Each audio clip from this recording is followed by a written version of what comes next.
Hello বন্ধুরা, কিন্নর স্মৃতি ভ্রমণের ১৬তম পর্বের অভিজ্ঞতার কথা আজ তোমাদের সাথে শেয়ার করব। গত পর্বে আমি নাকো লেক ও মনাস্ট্রি সহ নাকো গ্রামের ভিডিও শেয়ার করেছিলাম। আজ আমরা নাকো থেকে রেকংপিও হয়ে চলেছি কল্পার উদ্দেশ্যে।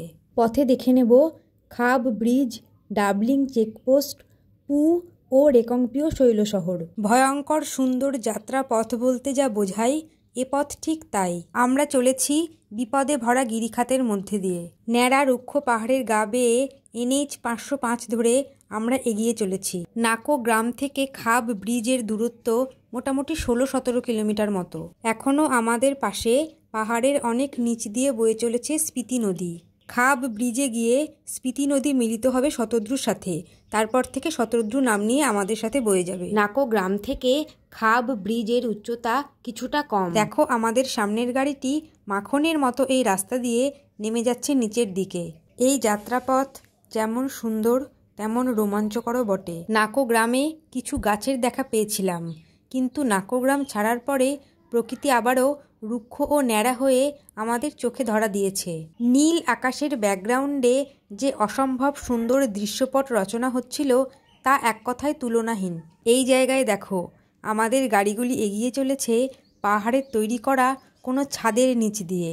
কোথাও ঘুরতে গেলে আমাদের সাথে গাড়ি আর ক্লান্তি দুটোই থাকে, কিন্তু প্রকৃতির অপার মহিমায় আমরা সেই ক্লান্তি ভুলে গিয়ে প্রকৃতির রূপে মুগ্ধ হয়ে যাই। নাকো গ্রাম থেকে যাত্রা শুরু করে প্রায় 1 ঘন্টার মধ্যে পৌঁছে গিয়েছি বহু প্রতীক্ষিত খাব ব্রিজে। এই হলো খাবো ব্রিজ। খাবো ব্রিজের নিচ থেকে নেমে আসছে শতদ্রু নদী, আর ওই পাহাড়ের উপর থেকে আসছে স্পিতি নদী। শতদ্রু আর স্পিতি এই জায়গাটায় মিলছে। গোলা রঙের নদীটা হচ্ছে শতদ্রু, আর যেটা নিচে রং হালকা সেটা হচ্ছে স্পিতি। এটা অন্য টাইমে আসলে স্পিতির রং একদম নীল থাকে, ভালো বোঝা যায়, কিন্তু এটা বর্ষার সময় বলে একটু ঘোলা আছে। খাবো ব্রিজ।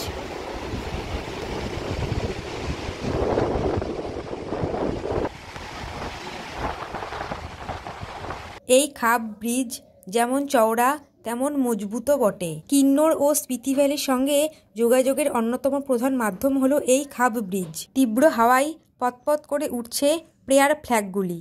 তিব্বতের মানস সরোবরের পাশে অবস্থিত রাক্ষসতাল থেকে বয়ে আসছে এই শতদ্রু নদী, যা খাব ব্রিজের নিচ দিয়ে গিয়ে ওই পাহাড়ের গা বেয়ে বয়ে আসা স্পিতি নদীর সাথে মিলছে।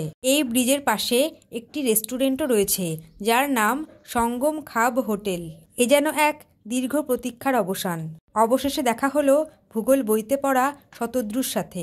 মাথার উপর ছাদের মতো পাহাড়ের এই নিচ দিয়ে আমরা এসে পৌঁছেছি খাব ব্রিজে। আর এইখানে দেখো, পাহাড়ের গায়ে বর্ডার রোড অর্গানাইজেশনের নাম লেখা রয়েছে, কারণ এই রাস্তা ও ব্রিজ তারাই তৈরি করেছে। খাব ব্রিজকে পিছনে ফেলে আমরা আবারও এগিয়ে গেলাম রেকংপিওর দিকে। এতদিন আমাদের সঙ্গী ছিল স্পিতি নদী, কিন্তু খাব ব্রিজে এসে তা শতদ্রুর সাথে মিলিত হয়ে সেই মিলিত জলধারা শতদ্রু নাম নিয়ে আমাদের সাথে বয়ে যাবে।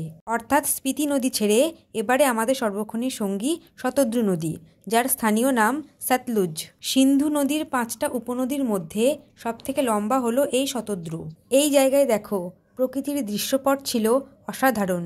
রুক্ষ পাহাড়ের পর আমরা এবার সবুজের দেখা পেয়েছি। পৌঁছে গিয়েছি ডাবলিং চেকপোস্টে। এখানে আমাদের কিছু ডকুমেন্টস চেক করা হলো।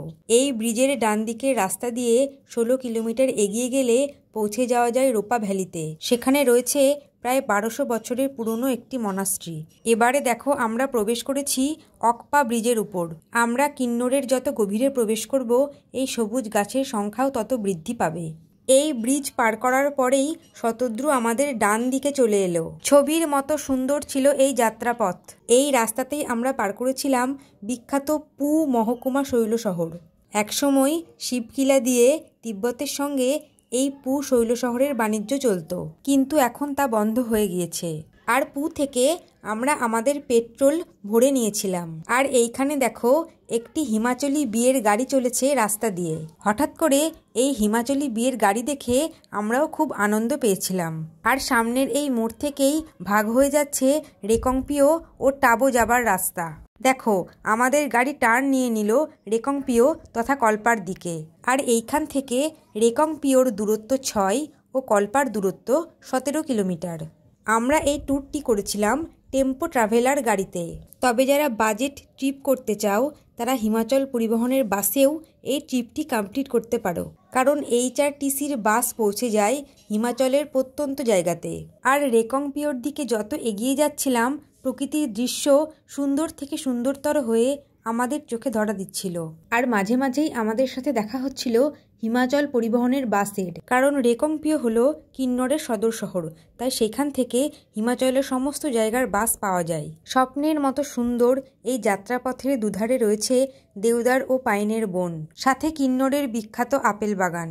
পথ চলতে চলতে কিছুক্ষণের মধ্যেই দূরে পাহাড়ের উপরে দেখতে পেলাম ছবির মতো সুন্দর সাজানো রেকংপিও শৈল শহরকে। 1960 সালের 1 মে প্রথম এ শহরের প্রতিষ্ঠা হয়। তার আগে এ শহর কিন্নরের অংশ হিসেবেই ছিল, কিন্তু সদর শহরের গুরুত্ব ছিল না। 9ম থেকে 1200 শতক পর্যন্ত এখানে রাজত্ব করেছিলেন তিব্বতী রাজারা। মুঘল সাম্রাজ্যের উত্থানের পরে এই জায়গার দখল নেন সম্রাট আকবর। মুঘল সাম্রাজ্যের অধীন হয়ে যায় তৎকালীন সাতকুন্ড।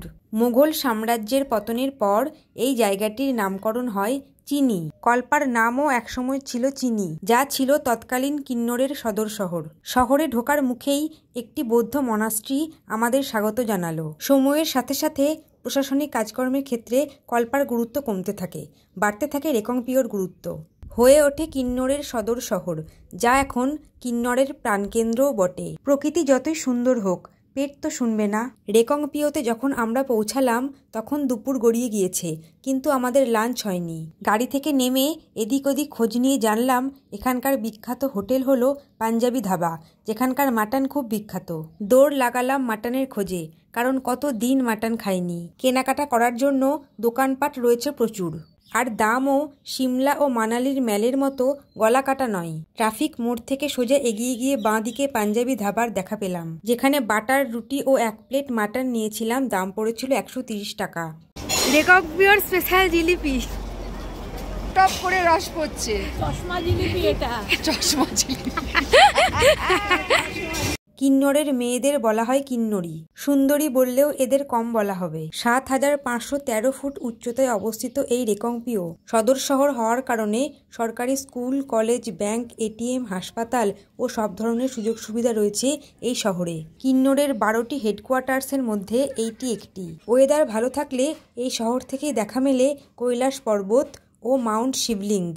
হিমালয়ের কোলে বেড়ে ওঠা এই শহরের প্রাকৃতিক সৌন্দর্যের জন্য স্থানীয় মানুষেরা একে ল্যান্ড অফ গড বলে থাকেন এবং আদর করে তাদের প্রিয় শহরকে পিও বলে ডাকেন।